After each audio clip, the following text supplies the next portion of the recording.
Welcome back to episode. That's another one. It's another episode. Hell yeah. We ain't gonna stop. We ain't never gonna learn the episodes. Hell nah. All right. So today we're talking about Hong Kong. In the flesh. In the flesh and the protests that have been going on out there.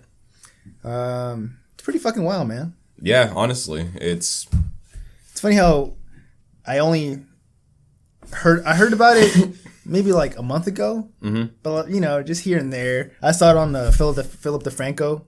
He mentioned it a little bit, but I didn't really pay attention to it that much. But recently, it started getting real heavy out there, man. Real fucking heavy. Yeah, they're in a feud right now. They're getting ready for borderline civil war. Yeah, pretty much. All right, so let's get down to it then. Let's talk about. I didn't know what Hong Kong was, honestly. I had to do a little research on that. Yeah, up until I started looking into this, I didn't know that.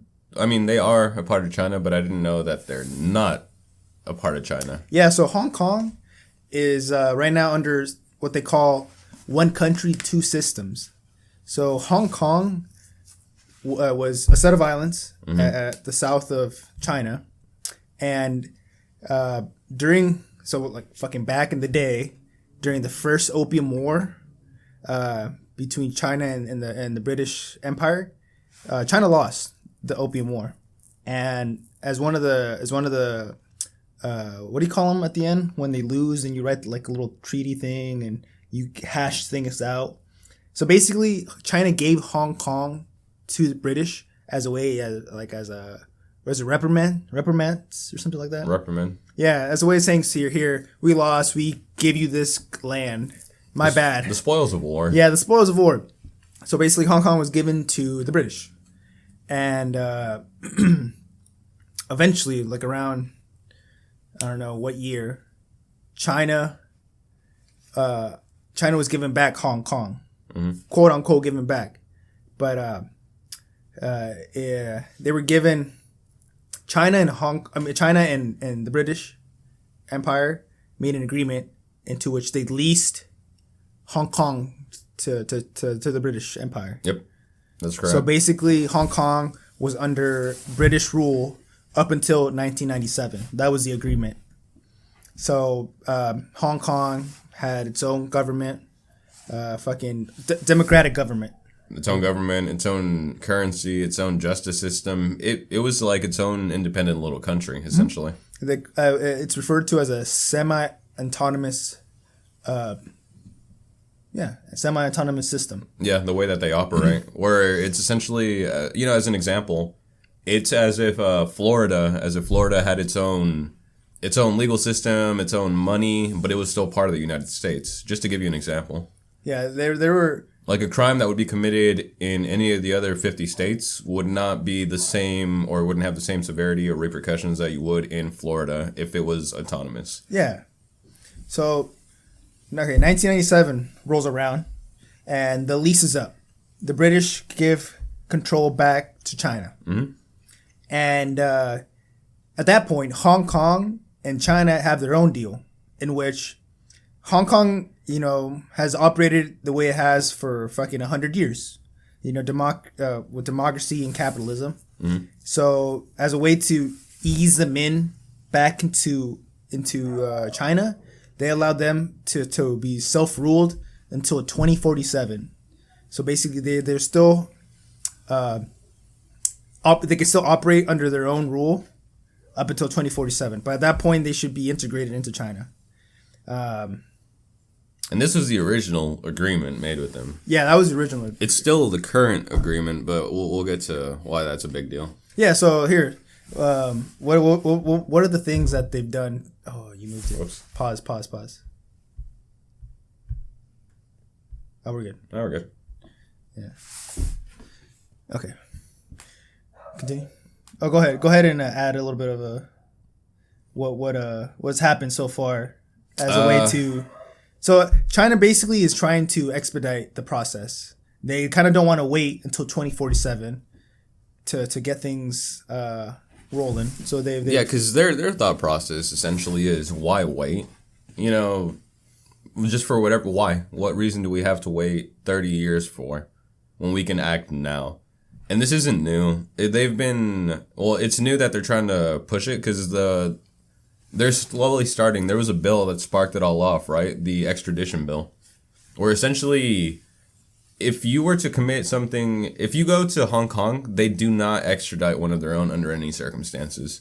So it's like a video I was watching the other day where this guy went to Thailand, killed his girlfriend, went back to Hong Kong, and admitted the crime in Hong Kong, but Thailand could not extradite him from Hong Kong. So this current bill passed, and Taiwan. Was it Taiwan? Taiwan, sorry. So in Taiwan, they could not extradite him, so this bill passed that they came up with, and they said, we're going to start allowing certain extraditions to happen. And people started protesting. That was the first 1 million man march that they did. So they heard what they were protesting about, and they told them, that's good and all, but we're still going to sign the bill. So the protest was for nothing, and we were watching. People got more mad, and then they started protesting with more people. It went from 1 million man march to a 2 million man march. The entire time, though, the protests rarely turned violent, right? They're very peaceful protests for the most part. But there was a splinter cell group that started doing their own thing and started causing mayhem and causing havoc. You know what's funny too? That splinter group. So the 1 million man march. Mm-hmm.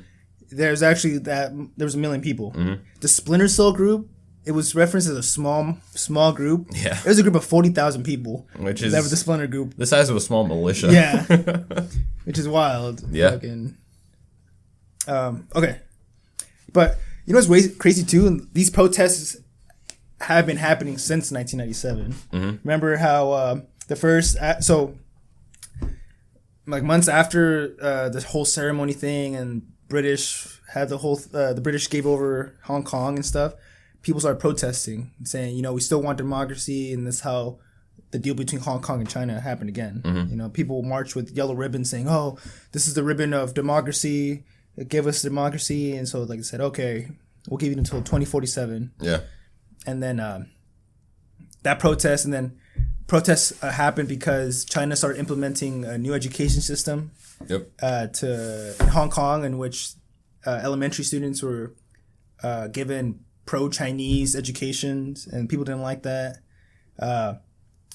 Fast forward a couple more years later, 5 booksellers in Hong Kong, 5 Hong Kong booksellers that created material disappeared. Yeah, they disappeared. They created material that was anti-Chinese government. That material was banned in mainland China, and eventually they went missing, quote unquote. Yeah, because the one thing we have to remember is that China is still communist. They're still a communist party. Yeah. So you still have the president's name is Xi something. I don't know.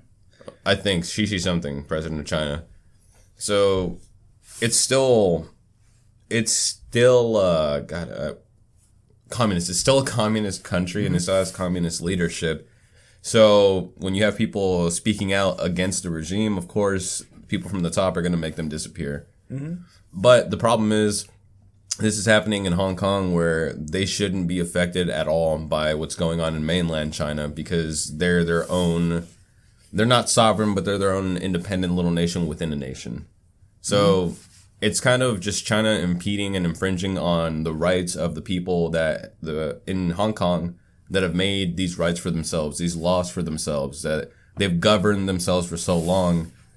But you still have China picking its hand in and just doing whatever it wants to behind the curtain, except now it's not really behind the curtain so much as it is in their face.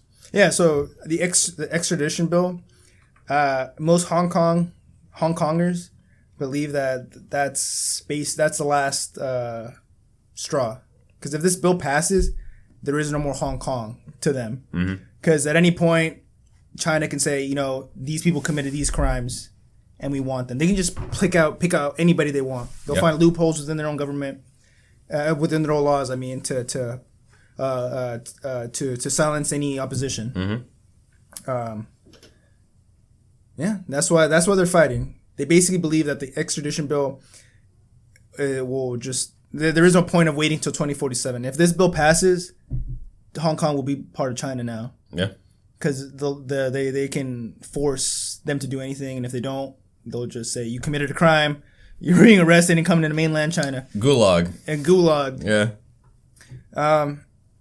And respect to the Hong Kong people. Oh yeah. Because those guys, they're saying, give me freedom or give me death. Shout out to Thomas Jefferson. That is fucking crazy. So, we met this Hong Kong citizen that's living here in California. We were in SF. He was our Lyft driver, and what a coincidence too. Yeah. We were planning on making this topic, and like, oh man, where are you from? Like, oh, I'm originally from Hong Kong. Yeah. And I was like, what the fuck? Yeah. Please tell us what you know. And boy, did he tell us, dude. He's saying it's heavy. Yeah, dude. So what he told us was that he was planning on going to visit family, but he said that he's gonna wait off on it because the protests are just they're getting violent now. They're blocking roads. The airports are shutting down.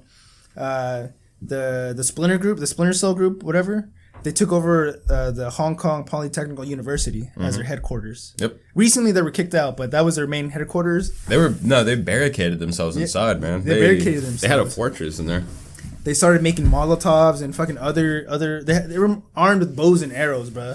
They barricaded their doors and had armed people with fucking archery equipment. Yep. Ready on the stand. They fucking started attacking police vehicles, Molotoving police vehicles. Yeah, and police are trying to get inside for 2 weeks. It was 2 weeks that they had it on lockdown, and if they would try to get close, they'd throw arrows at them or just throw Molotovs at them and essentially defying them, just telling them to go fuck themselves. And if you guys want to come get us, you're going to have to kill us. Yeah, and then he then told us something very... It shouldn't be unbelievable because it's happened. He mentioned that if China had the ability to or the chance to, they would kill. They would kill the protesters. Yeah. He said, have you ever heard of the Tiananmen Square massacre? That happened in China. It was millions of fucking Chinese college students that were protesting against Chinese government.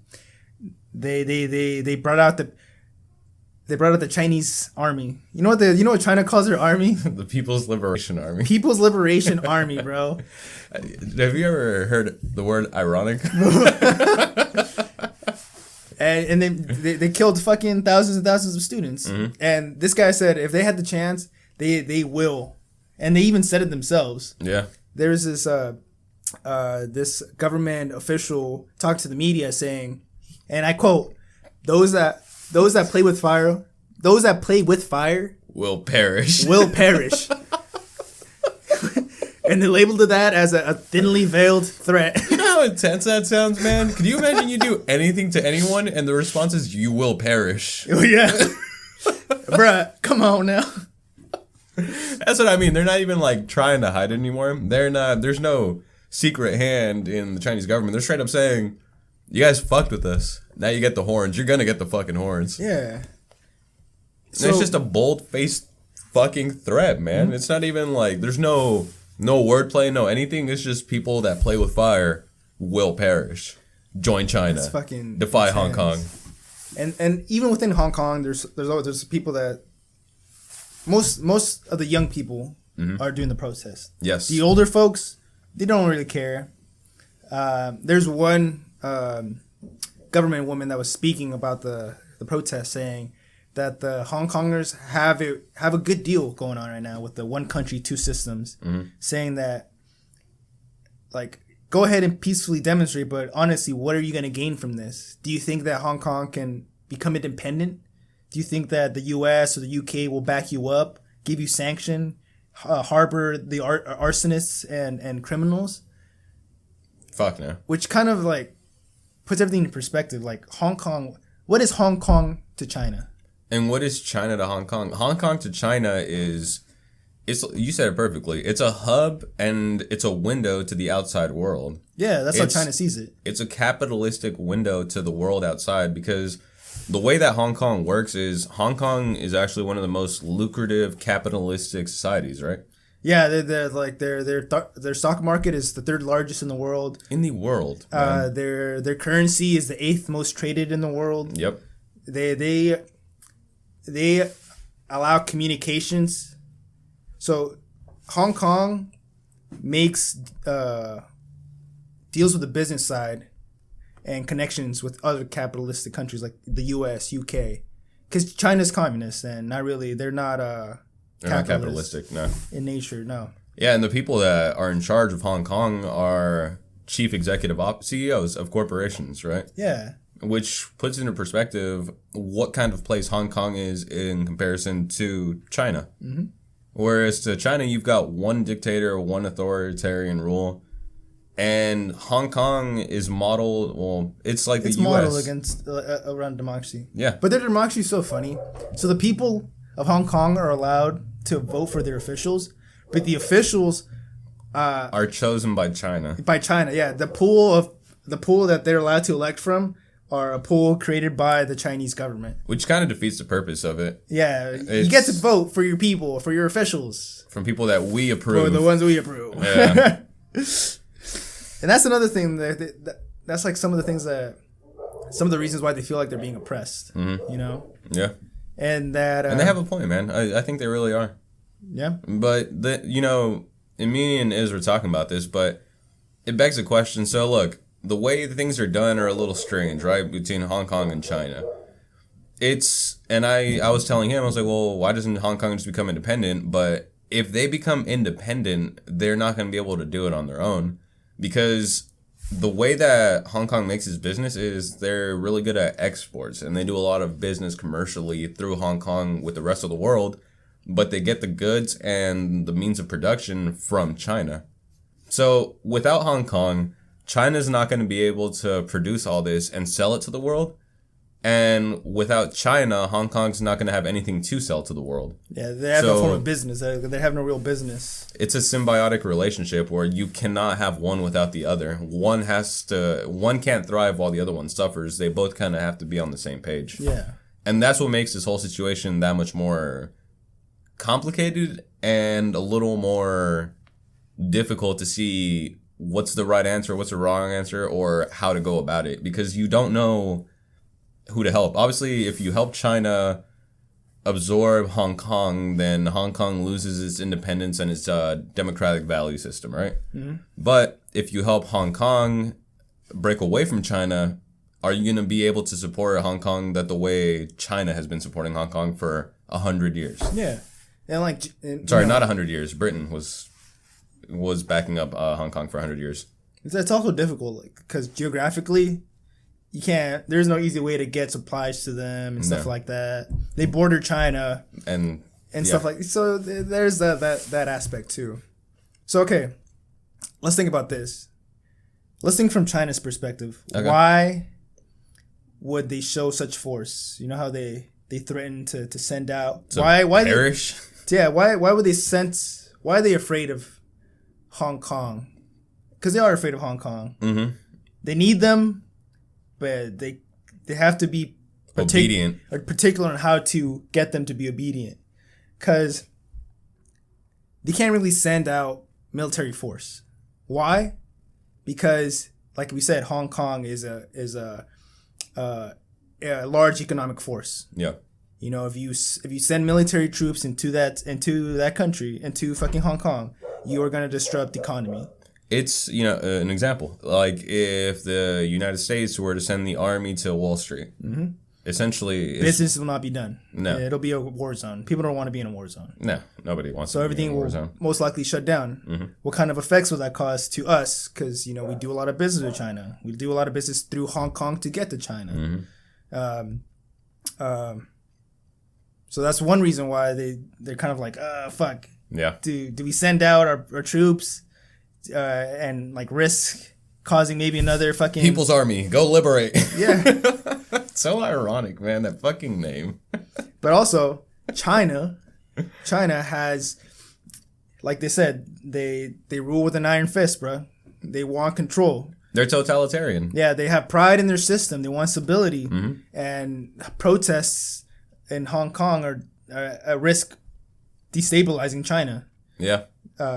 Well, it won't destabilize China entirely, but it will show that you can't tell everybody what to do, and that's going to resound across all of China, right? Yeah, because within China, there's already protests happening up north in Tibet and other of those regions.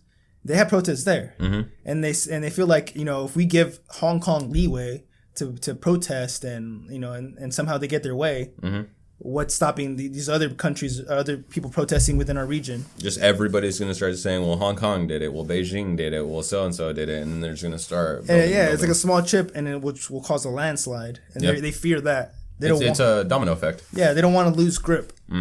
Like, they want to have a tight grip. And, you start loosening slowly one finger at a time, and eventually you lost it all. Yeah. But see, that's the predicament where you either show that you have complete authority of the country. Yeah. And you invade Hong Kong. Invade. You invade Hong Kong and you enforce martial law. And you shoot yourself in the foot. China's going to shoot itself in the foot if it does that. Because, again, reiterating, Hong Kong is a hub. It is a window, and it is a moneymaker. It's a cash cow for China because we do a lot of business through Hong Kong. Not just us, but the world does a lot of business with Hong Kong. A lot of people have investments in Hong Kong. There's a lot of money in Hong Kong. Yeah. Money to be made, money that's stored. It's very important. Economically, it's very critical. So either you go in there and invade that and fuck all that up for yourself and shoot yourself in the foot, or the alternative is you realize that if you do this, you're going to go in there and you're going to shoot yourself in the foot. So you decide against it. But now it's like you said, it's going to start showing an example. Like, you cannot make an example out of anyone, and people are going to be less scared throughout the rest of the country. So everybody else is going to start popping up and saying, well, fucking, you didn't do anything with Hong Kong. Why should we be afraid of you? Why do we have to do it your way? If they can stand up, so can we. But that's the tricky part with being a communist country. It's either my way or the highway. There's no in between, right? So either they're going to fuck themselves over by invading Hong Kong, or they're going to show weakness. And I don't think it'd be specific just to China that would show weakness. It might be around the world as well, right? Other people might see it as a sign of weakness where... Oh, definitely. Yeah, like, you can't even control your small part of your country. Why should we listen to you, or why should we be afraid of you? Which you pose no threat to. And it's happening now, too. Like, recently, Trump signed that pro-democracy bill for Hong Kong. The U.S. is backing up Hong Kong protesters. Yeah, he's signing it under pro-democracy human rights for people of Hong Kong. And the Chinese government, bro, they are not having any of it. They're blaming the Hong Kong protests mostly on foreign interference. They're saying they're blaming most of the violent crimes and these protests are being caused by... None of this would have happened if you didn't butt in. Yeah. Meanwhile, they're trying to massacre their people. Like, how can you get involved? Like, yeah. What? So they're basically they're mad at the U.S. They're kicking out U.S. Citizens from China or from Hong Kong, kicking out people from there, kicking out people from China. They're stopping all ships from coming into Hong Kong now too. Yeah, they're saying, either say you're sorry, U.S., or you're gonna pay some prices.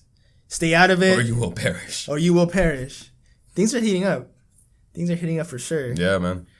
But it's funny too. Like, for the Hong Kong people, it isn't even about the money.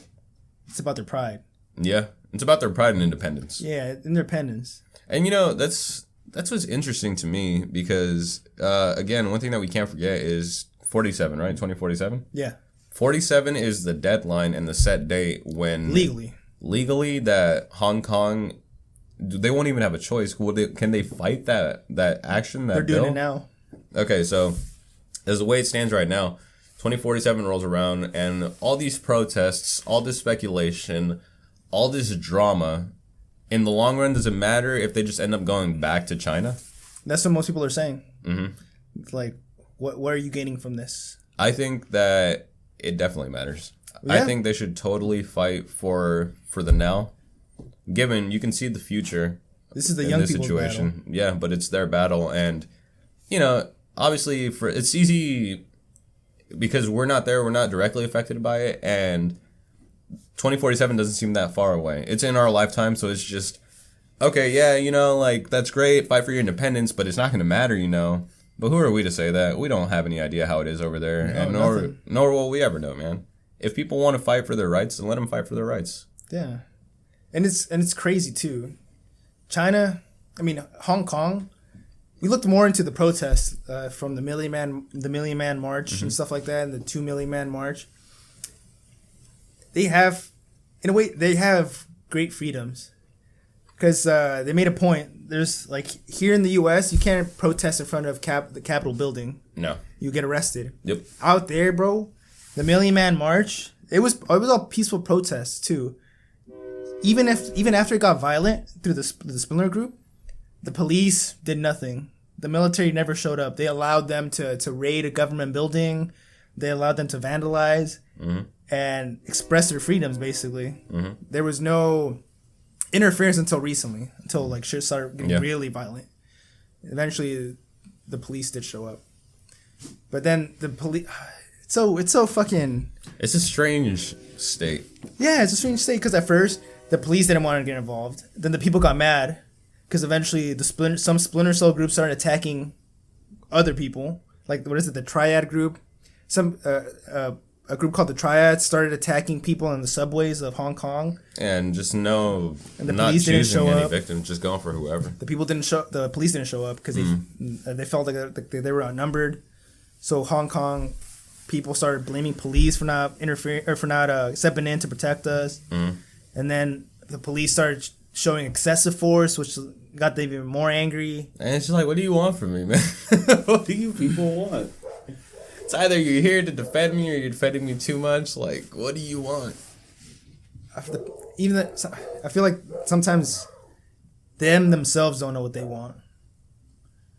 No, but the thing is, it's hard to know what you want, right? Where do you want your independence to the point where you don't have a police force to protect you, or are you gonna be able to defend yourself, or are you gonna complain about the police force that's put in place and say you have too much power or you're being too excessive? So they're trying to find a balance. It's all experimenting too. Yeah. That's what they are. This is what they're doing now. They're experimenting. Yeah. Like, we have, as people, we can rise up, but we also want stability through order and law. Yeah. And they're trying to find that balance. China just said, no, we're going to give you a lot of law. I am the law. And less people power. Yeah. Because there's more stability. Yeah, it's a sticky situation, man. Yeah, it's... Sticky situation. You know, depending on how you look at it, it's either a win-win, a lose-lose, or a win-lose. It could go any way right now, man. Okay, so my question is, do you think that... Actually, how about this? Where's Britain at during all this? They're super quiet during the whole thing, even though they had ownership of Hong Kong for 100 years. I think they're just waiting. Because, it is an internal affair. Like, what place do they have? What place do we have? Like, China hasn't really invaded Hong Kong yet. They haven't really, like, killed anybody yet. That we know of. Yeah, that we know of. So far, they haven't done any what is it called? They haven't violated human rights yet. That's what it is, right? Human rights. Human rights. Well, like, no, I guess no. They haven't starved them. They haven't. Well, no, that's not true. There's reports of concentration camps being made out there. Best within China. Oh, right, not part of Hong Kong. Not part of Hong Kong. Not our problem. Unfortunately, we can't do anything much about that. Yeah. Everything's under wraps in fucking China. They have a lot of censorship. Can you imagine, man, if China ends up winning, how many people are going to go to fucking gulags that participate in these protests? Yeah. A lot of people are going to get punished. Perish. A lot of people will perish. Will perish for playing with fire. That's got to go down in history as one of the greatest threats I've ever heard. Those that play with fire will perish. That's some Dark Soul shit. You know what's one of the craziest not insults, but some guy told me one time that I guess like he had this homeboy that was crazy, always carried a gun, and he got into an argument with this guy. So the other guy was like getting super verbal with him. So he said that his buddy took out his gun, he cocked it, he caught the bullet, and he threw it at the guy. And the guy's like, what the fuck? He's like, now let's see if you can catch the rest. The guy fucking ran, dude. He did not look back. You know how badass that sounds? That sounds like a movie line. What the fuck? Could you imagine some guy pulling out a gun, throwing a bullet at you and saying, now let's see if you can catch the rest? No. Fuck no. Okay, but like, all right, let's think about that then, scenario. That's what China's basically... Catching the rest of the bullets? Yeah, that's what China's doing to fucking Hong Kong. Well, you know they tossed them like a fucking veil threat. Yeah. Here's the bullet, catch it. Yeah. Holy shit, this metaphor works perfectly. Let's see if you can catch the rest. Yeah, like, but this time we're gonna come full force at you. Here's what we can do. Here's the bullet. Here's what we can do. Do you want to see the full force of that? Man, what a power play. You know they're torturing people, and what's crazy is something that I read that kind of struck with me, and it said that news reporters, media outlets that are in Hong Kong, they're being attacked and targeted by the police force and people that are pro-China, right? Mm-hmm. When you go to war zones, people that are wearing press, it's not uncommon, but it's rare for them to become targets. But over there in Hong Kong, if there's a media outlet or some type of information source that can get broadcast out there, it's a huge threat, and they target specifically them. Mm-hmm. A reporter lost her eye to a rubber bullet because they shot her in the face. Damn. Yeah, dude. Yeah, that, and they're torturing protesters that they arrest. I was watching this video. 67-year-old protester locked in, I think they had him in a police station or somewhere, but they had him bound, tied up, gagged, and spanked. 2 police officers came in and just started beating the shit out of him. Yeah, like they couldn't do anything. It's about that time, old man. Not really. What the fuck? They beat the shit out of him, twisted his arms. They were fucking putting their fingers in his eyes. They're just gouging him. What the fuck? Yeah, dude. Yeah. Holy shit. Yeah, and you know the thing is, I remember them reading that it was a plain act of torture because there was CCTV that they didn't know about. So the whole video going on for like a good 20-something minutes of just them fucking with this old guy. And like cops rotating in and out, people coming in to watch over him, whatever. You know, it speaks to you how many people don't get recorded and what kind of injustices are going on behind the scenes. Because we know the situation's bad right now in Hong Kong. But I want to know exactly to what extent the Chinese government is going to try to discourage people, right? Because you want to make an example of people so that no one else follows. Yeah. So what are they doing? What are we not seeing in the media? That's true. Yeah, man. Well, like we know, China is censored as fuck. You know, in the capital region, there's like a what they call a no media zone. The police enforcing this law, which I mean, they see anybody recording and stuff like that, they'll get arrested. Really? Their shit confiscated and searched. Fuck. Yeah. Reporters arrested. They basically have like a dead zone for communications. You can't report anything out of there.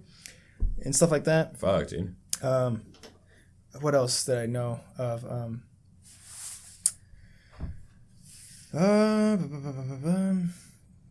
You know, Google is working with China to alter their search engine. Yeah, I saw that. That was a big fucking deal. And, you know, it's also funny too. U.S. media coverage of it too. Mm-hmm. Like we were watching that. If you didn't know, there's also pro-democracy protests happening within our own continent. Fucking Chile and Ecuador, they're having their own protests against Haiti. They're having their own protests to get democracy and. They're fighting the good fight, just like Hong Kong is. Yeah, they just want democracy in their country, and they're protesting against. They want democracy and human rights. They want what Trump signed the bill for Hong Kong. Yeah, that's all they want. But it's funny how Hong Kong gets way more coverage, like fucking 200% more coverage. Legit. Than the other protests. We saw a pie chart and it showed that there was like 6 reports of the Haiti fucking revolution. Well, yeah, it's a revolution. There's a revolution going on. There's 6 reports of the democracy fight in Haiti. There's like 84 of Hong Kong. Yeah, based on like major news sources like CNN and NBC and all that crap. So why is that the case? Apparently, it's conspiracy time. It's because we're trying to put China in a bad light because they're our official enemy for the U.S. Yeah, they're trying to undermine their political rival. Because China is a superpower at this point, aren't they? Yeah, hell yeah. Yeah, they're a fucking powerhouse. And U.S. is using the Hong Kong protests as a way to help themselves too. You know, if we can chip away at their power, you might get some of that power back. We stay on top. Yeah. And China notices. China knows. Yeah. That's what they're saying. That's why they're kicking out any U.S. people from China and And stopping everything coming in from the States. Any intervention that the States is trying to provide to the people of Hong Kong, China's straight up telling them, you better fucking not. Yeah. Don't even fucking try it. Keep your fucking business out of our shit. Stay in your country. Don't even try it. Yeah. Which, what I was asking him was, do you think that if we offer aid to people in Hong Kong, because we passed a bill, right, a human rights bill for the people of Hong Kong, but China is very, very vocally saying, do not interfere. That's an act of aggression. An act of aggression, but what leads to the act of war? I think that in itself. Because technically, Hong Kong is part of China. Yep. Technically speaking, yes. As different as they are, it is China. And right there, they're basically trying to undermine them. Like, we're not respecting you. Mm-hmm. We're going to help these people out. There are people. We're going to help we're going to help the Hong Kong people out. Yeah. And defy you. And we're going to have like a hold. We're going to have a presence. Oh my God, it's Vietnam all over again. We're going to have a presence near you. Isn't this what happened in Vietnam? I don't know. South Vietnam and North Vietnam? And we helped South? I have no clue what happened in the Vietnam War, bro. Right. I only know what I know Tune in from next Forrest. week. We'll talk about Forrest Gump. Forrest Gump could probably fix all the relations in China and Hong Kong. You think we're gonna have a Forrest Gump movie, but based in the modern era Forrest Gump? Yeah. Just a social activist. He goes to the Afghanistan war, and then goes to fucking. Forrest Gump's the one that kills Bin Laden. Yeah. Hey, you know what? Fuck yeah! I am all in for a reboot of Forrest Gump, in which he kills Bin Laden.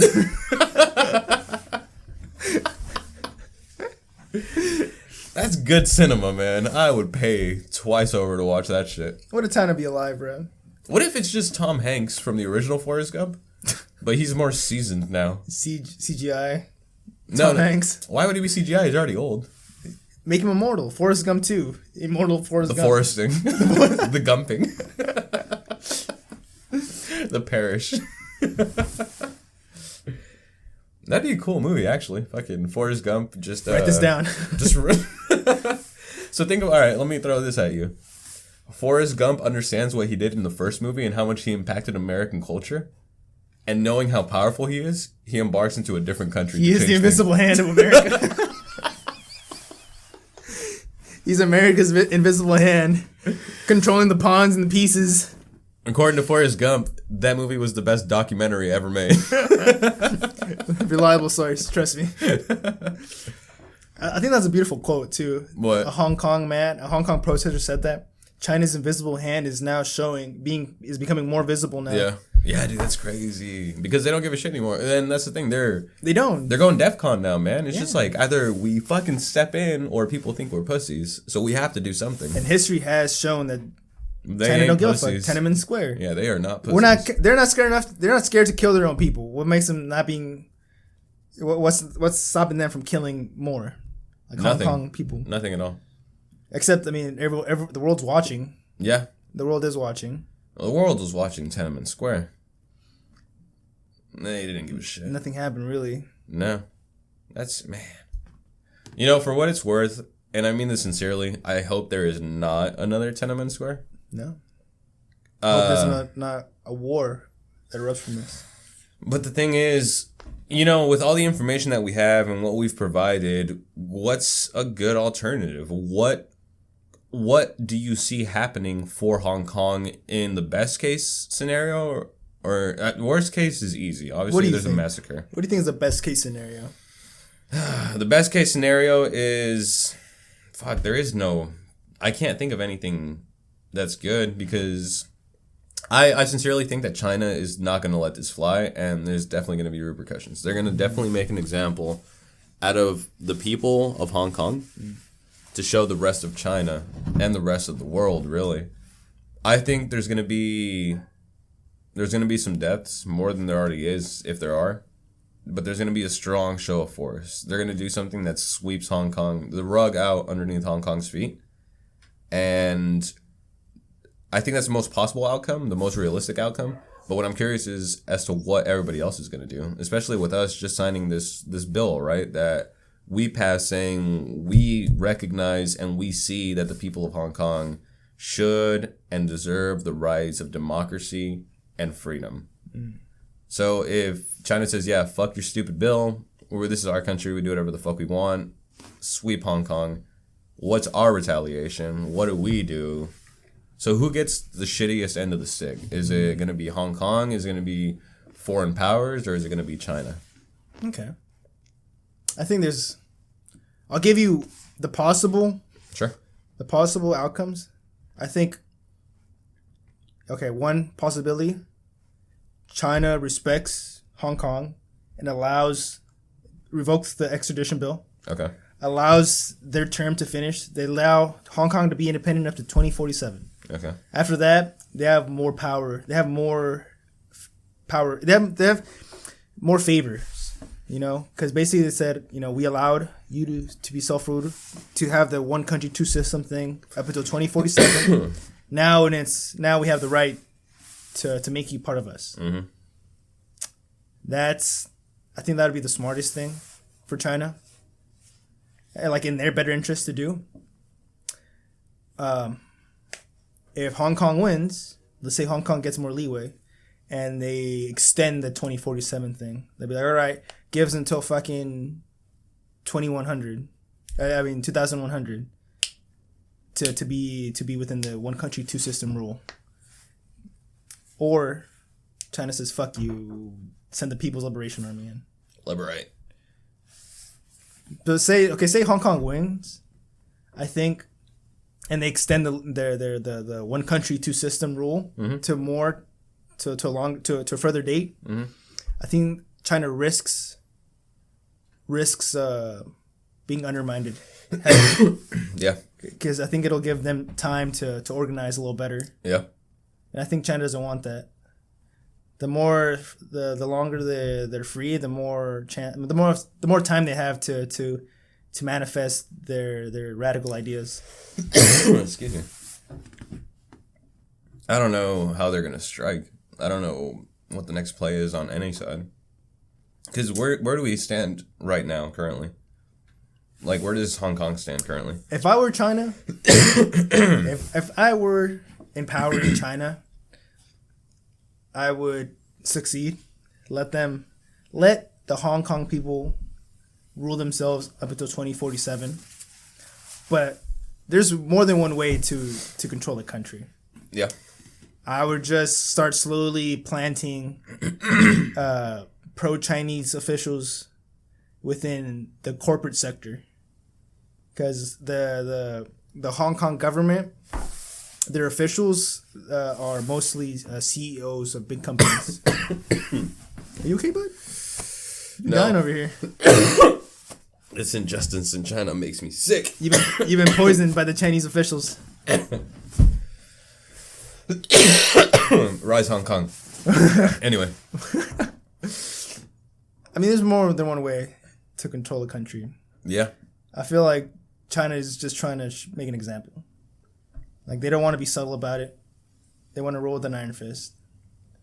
And that's just who they are. It's who they've always been. They don't want to underhand their rule. Like, they don't want to underhand things. They just want to be like, here are the cards on the table. Choose. And I'm going to play them like this. I'm not going to fucking go under the table and make some shady deals and this and that to rule you. Right. I'm going to play the cards and you're going to play them back. Yeah. Fuck, man. Are you with Hong Kong? Yeah. I think I'm all about democracy, man. If they want to keep their democracy and keep running their country the way they've been running it, because honestly, at this point, they're their own country, right? 100 years under foreign rule, 20 years under their own. They haven't been a part of China for a very long time. They've been in China, but they haven't been with China. Their pulse has not been at the same rate that China has been for a fucking millennia. Yeah. So I'm with Hong Kong too. Hong Kong, fucking best of luck, man. Well, what do you think would be, I don't know. So let's say they do get the best case scenario and China says, all right, fuck it, we'll give you till 2047. Do you think they're going to start trying to find something to, well, no, I mean, it revolves back to if they get their independence from China, they're nothing without China, and China's nothing without Hong Kong. Well, no, China's not nothing without Hong Kong, but Hong Kong is a very important partner to China. Mm-hmm. So it's just, both got to fucking work with each other. Only time will tell. It seems like right now 2047 is the most. And it's up to the Hong Kong people. If they're still with it, things might get a little more hectic. They're getting hectic. History has shown when, it always leads to violence, unfortunately. And violence begets violence. Yeah, it's always going to lead to violence. History has shown it. And if they're okay with the violence, then good luck. Yeah, good luck. Godspeed. Yeah. You got supporters around the world. Including Bad Yerba, baby. Bad Yerba in the flesh. All right. Yeah, that should do it. That was pretty good. Yeah, that was a... let's see how long. 45 minutes. That's about a wrap. Yeah, solid. Definitely look into this a little more if you guys are interested. I mean, I'll probably keep reading up on this after. I'll try to stay updated. It runs deep. Yeah. It affects all of us. Yeah. All right. Catch you in the next episode. Yeah, we still don't have an outro. Do you want to just put a picture of me put the flag of Hong Kong but my face? All right. The sign of Hong Kong. Man. What do you think is going to happen?